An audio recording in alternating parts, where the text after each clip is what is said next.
rocks and hiding their hand, right? They be throwing rocks and hiding their hand.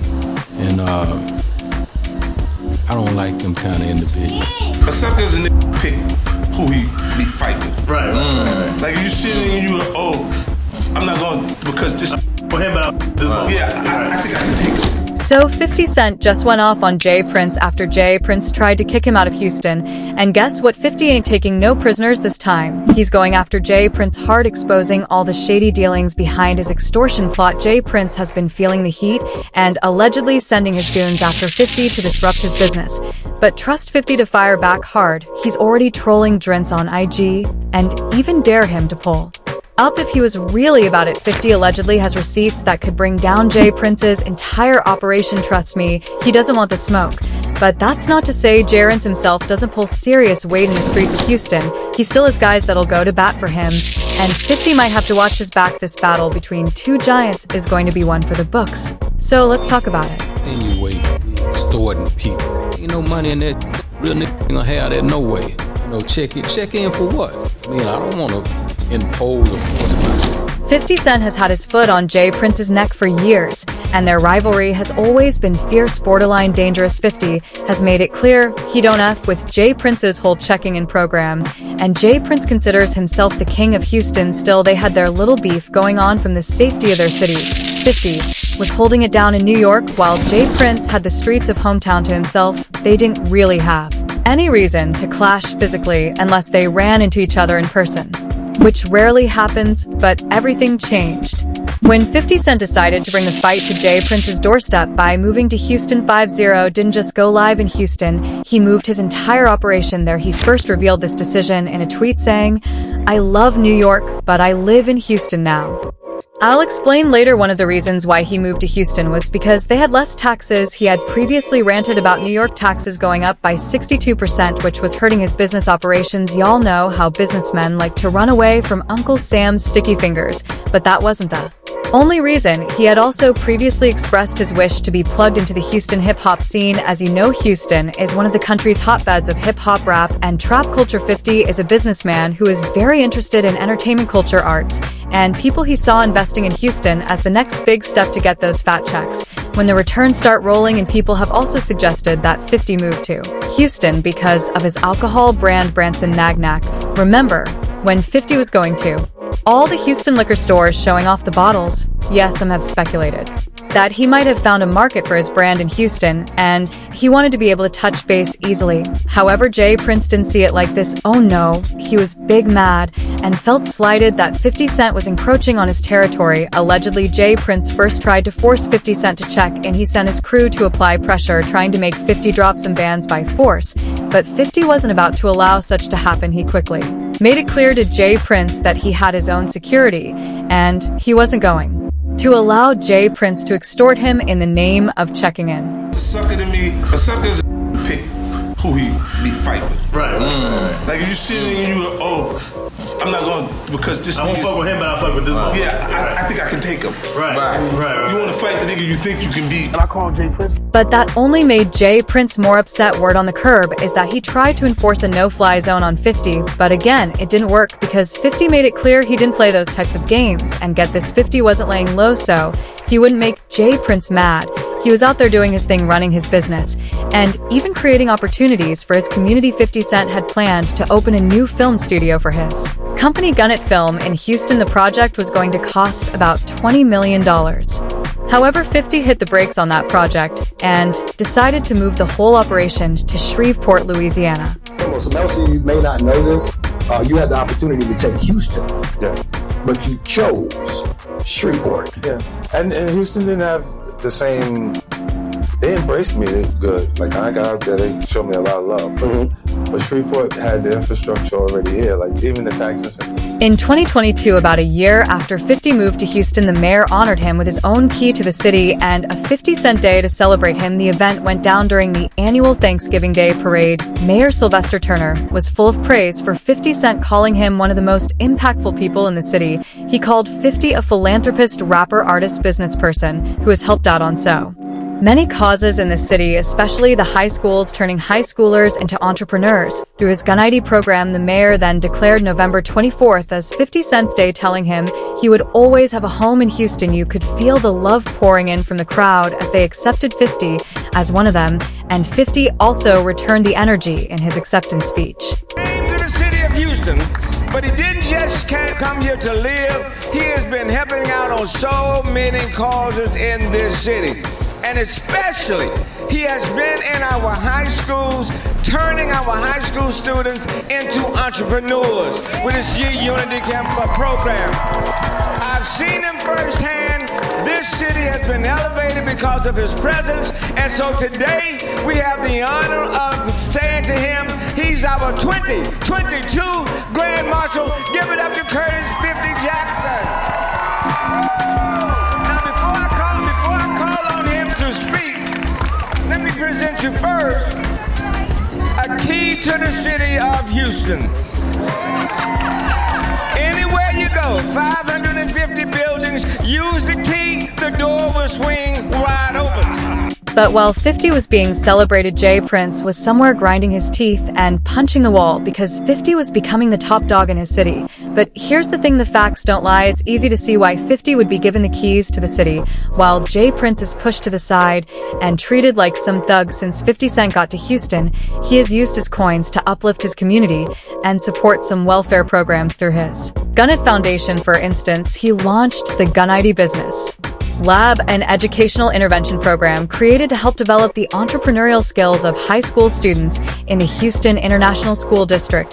He has also inserted himself in Houston sports and entertainment scene. His Sire Spirits brand has scored partnerships with the Houston Rockets, Astros, and Texans. He also hosted the inaugural Houston Tycoon Comedy and Music Festival in 2022. That same year, he partnered with the Rockets to give 1,000 free turkeys to local families for Thanksgiving. But that's not all. In 2023, he donated $850,000 worth of toys at a holiday event to help the citywide club achieve its goal of giving away 100,000 toys to children in the city. In 2024, he helped raise $500,000 for the Houston Children's Charity and auctioned off 2 oversized bottles of his La Mandura champagne. The gala eventually raised $6 million, a new record for the organization.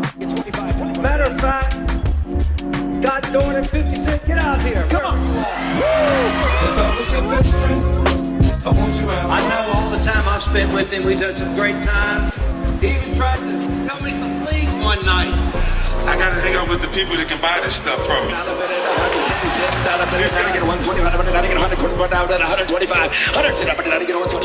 I think, John, you might be on. In summary, 50's impact is undeniable, and the city loves him for it. On the other hand, we have J. Prince and his mob ties crew. Bro, where do we even start? Rather than creating opportunities for the city, Prince has built a career off of terrorizing artists who want to come work in Houston under the guise of protection. After crowning himself as the king of town, J. Prince took it upon himself to protect artists who came to the city so they wouldn't get robbed. Sounds like a great idea, right? Well, it does until you realize this is all just a cover for an elaborate extortion plot. J. Prince and his crew do this thing called checking in, where artists who come to the city have to first go see J. Prince to pay their respects. We need to change the word for the youngsters. The checking in part, is they seem to get hung up on that word, checking in. Yeah. So if we could diversify that word and bring it up to a 2021 thing. Right. What's the word, OG? What's the word? Maybe we may want to tell them they need to get connected. Except it's not just to say hi, it's usually to drop hefty sums of money, which JPR says is for their protection so they don't get jumped, and so if their chains or valuables get snatched, they can get them back. However, what's hidden in the fine print is that these artists don't really have a choice on whether they pay or not. If they don't pay because they feel they have their own security team, J. Prince and his crew set them up, and they end up getting jumped and losing their Valuable's NBA young boy refused to check in when he came to Houston, and he paid for it big time. So YB had come to Houston on some business, and while he was out, 2 goons broke into his place and took some of his chains, cash, and the keys to some of his fancy rides. The robbers reached out to YB asking for a $30,000 ransom to get his things back, but YB wasn't falling for it. He fired back at them, telling them he wasn't impressed and that they were just being foolish kids. Don't turn me down. What you said? Don't turn me down. What you on, folks? Don't turn you down. Yeah, man. What you on, folks? What you mean what I'm on? What you on, man? What the deal there? What up? What up? You wanna buy your shit back or what? You ain't you flunked out. I'm trying to see where you at. You dumb. What you got? $20 out of car? Nah, nigga. You know what we got, nigga. Stop that cap. Man. Capping, bro. They gonna believe anything. You want me to start my car? I just took a picture in the same car today with my little boy. You bitch ass niggas on this bitch like y'all. Then, out of nowhere, Jay Prince enters the conversation. He tagged YB in an IG video saying the robbers had delivered the stolen items to him. He asked YB to reach out to him if he wanted to get his things back. The little homie, young boy, place got broke into. People went in his place, disrespected different things, and I got a call about it. And the little homies that went into this place want to make that right because they understand that, you know what I mean, young boy family is okay with me. And as you can see, homie, to make a long story short, I got your keys to your Rolls Royce, I got your keys to your McLaren, you know, all that shit that they took, and the homie, Shakur, what you got, homie? We got your Rolls Royce umbrellas, we got your keys, we got a bunch of other shit, so get in contact with us, bro. However, YB saw right through the ruse and told Jay Prince to stuff his false kindness. Where the sun don't shine, firstly, YB called Jay Prince out for bringing the issue to social media. Imagine a guy pushing 60 and still playing internet games. According to YB, if Jay Prince had pure intentions, he would have reached out to him privately instead of posting some lame video to let the whole world know about their business. YB saw it for what it was. A clear extortion attempt. He knew if he went to Jay Prince, he would have to pay even more than the robbers initially asked for, so he didn't give in. Hey, I don't friends, I don't new relationships. All that pussy, I don't respect none of that, man. If you got something for me, man, they got plenty around me you could call. Man, nigga, it's plenty ways you can get in touch with me. Man, don't get on no internet and do nothing publicly. Don't do nothing dealing with no publicity, none of that pussy. And I'm good on the keys, gangster. When you buy shit cash, two keys come with the car anyway. Mind your business. YB is not the only one who has called Jay Prince out on this checking in practice, though. Cameron and Mace put him on blast during an episode of their podcast. It is what it is. They clown Jay Prince for playing these stupid games at his big age when he should be retired and teaching the young guys how to make things better. The people, they're the last to know that things have changed. We not your little niggas. Like, the way you talking, I don't get what you mean. We're not your little niggas. Like, for real, all that big homie stuff, that's for little niggas. Little niggas have big homies. We're not little niggas, so we don't even respect big homies. I know Killer doesn't, and for me, I never respected niggas in the streets. That's why I always got the problems I got. Niggas would tell me, Mace, chill. No, chill for what? Who is this nigga? That's how I feel listening to this, man. Like, I want to respect you, but I can't. And I'm going to tell you why. Because if I got a little, like the dudes that raised me, if I was out of pocket, they would tell me I'm out of pocket. They wouldn't let me put them on a crash out mission. They would say, yo, Mace, listen. Around here, we don't send niggas to do nothing for us. We don't pay niggas to handle our problems. You gotta put in your own work around here, Lord, man. That's what you were supposed to tell them. You can't go out here talk crazy and then send me on a mission. Nah, this is where the game got messed up. When young niggas started sending old niggas out, and just cause this little ignorant nigga got a few dollars, he make all of you that's supposed to be real run after his mission. This is a problem, Jay Prince, and I'm gonna tell you like this, if you're 60 years old and you trying to be a street nigga, you failed. You failed. You failed. You failed. I'm telling you this. And I stand, my name is Mace. I stand by it. And don't even get me started on the loaded dice games Jay Prince and his sons organized for rappers. When they touched down in Houston, there have been rumors that these dice games are another part of Jay Prince's extortion scheme. Y'all have probably heard the rumors that Jay Prince allegedly had something to do with Takeoff's death, because Takeoff got alive during one of those infamous dice games. According to official reports, a fight had broken out, and people whipped out their hammers and started firing. One of the bullets accidentally struck Takeoff, and he sadly didn't make it. But get this, new footage has allegedly surfaced showing that the incident didn't exactly go down like that. According to sources, Jay Prince was salty about the fact that Takeoff and Quo hadn't checked in the way he wanted them to, so he allegedly gave his guys orders to teach them a lesson. It was supposed to be a little accident that would take Takeoff down for a few weeks at best. However, things got out of hand, and Takeoff ended up losing his life. Every time Jay Prince is confronted about this situation, you can see him acting all shifty, trying to deflect from the question. Nothing should have happened. What do you say to that? What I would say to that is, I have a track record, man. And the Prince family have a track record of 30 plus years of, honoring and loving on our guests and being with our guests, and no shit like this never happened. But here's the thing, and this is what people don't understand. We ain't never had nobody to attack us. If you know what I mean. When a man attack a situation with a weapon, then it become a playing field where any and everything goes. So that's what we're dealing with right here, and that's the root of this situation. When Mike and Junior was walking by, he actually went in the restroom to wash blood off his hand where he had reached up on the Takeoff. He had to pick him up, and his fingers went in it. Why blood?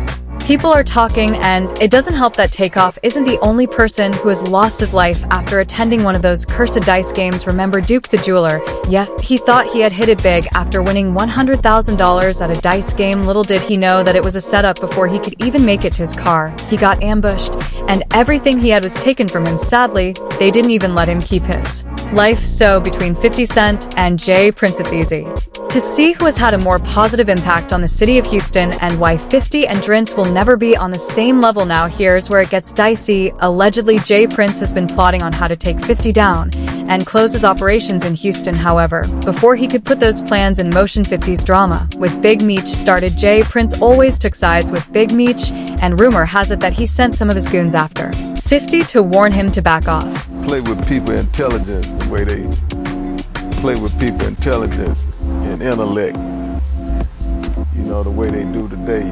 People are telling lies for a living. You know what I mean? They actually lying to y'all for a living. But y'all know 50 ain't the type to let another guy punk him off the streets. He wasn't about to back down at all. Instead, he pulled a sick move and decided to expose Jay Prince and his extortion ring. Word on the street is that 50 is now on a mission to end Jay Prince's reign of terror over Houston, and you bet he's going to have a ball while doing it. But let me ask you this, do you think 50 needs to watch his back when he's in Houston, or do you think he has another trick up his sleeves to one-up Jay Prince? Let us know in the comments, and then check out this next.